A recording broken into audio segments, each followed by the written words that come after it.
Si Janice de Belen, o mas kilala natin bilang si Janice de Belen, ay isa sa mga batkang aktres sa ating bansa. Isa rin siyang commercial model at television host. Isinilang siya noong November 9, 1968. Sina Philip de Belen at Cynthia Susan Yap ang kanyang mga magulang. Kapatid niya, si Gelli de Belen, na isa ring aktres.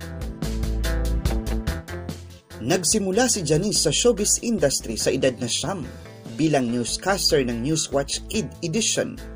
Nakuha niya ang kanyang big break sa showbiz nang siyang maging lead role sa soap operang Flourdeluna na ipinalabas noong 1979 hanggang 1984. Nagkaroon ng relasyon si Janice de Belen at ang kapwa niya child star na si Aga Muhlach.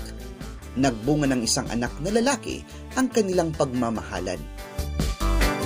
Matapos ang kanilang relasyon ay naging asawa ni Janice ang isa pang batikang aktor na si John Estrada mula 1992 hanggang 2004. Narito't kilalanin natin ang mga anak ni Janice de Belen.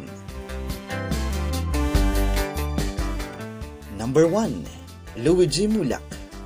Si Luigi ang panganay na anak ni Janice de Belen kay Aga Muhlach. Nabuntis ni Aga noon si Janice nang ito'y 17 taong gulang pa lamang. Si Luigi ay isang chef at content creator. Kasal si Luigi kay Patty at mayroon silang 4 na anak na sina Alejandro, Adriana, Anya at Ariela. Number 2. Ina Estrada. Si Ina ay pinanganak noong January 23, 1992. Siya ay 28 taong gulang na sa kasalukuyan. Isa rin siyang aktres, kagaya ng kanyang mga magulang. Nagsimula sa showbiz industry si Ina mula sa Star Magic ng ABS-CBN noong 2014 sa ilang episode ng Maalaala Mo Kaya, Ipaglaban Mo at Once Upon a Time. Nagkaroon din siya ng lead role sa TV5 na Wattpad Presents The Nerdy Girl into a Hottie Chick.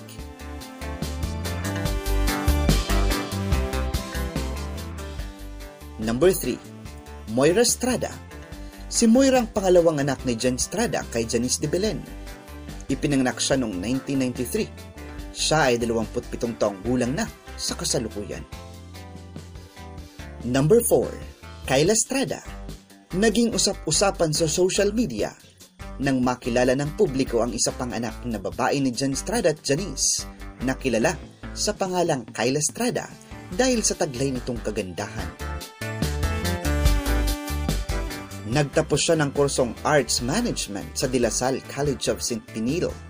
Ngayon ay gumagawa siya ng pangalan sa mundo ng pagmomodelo.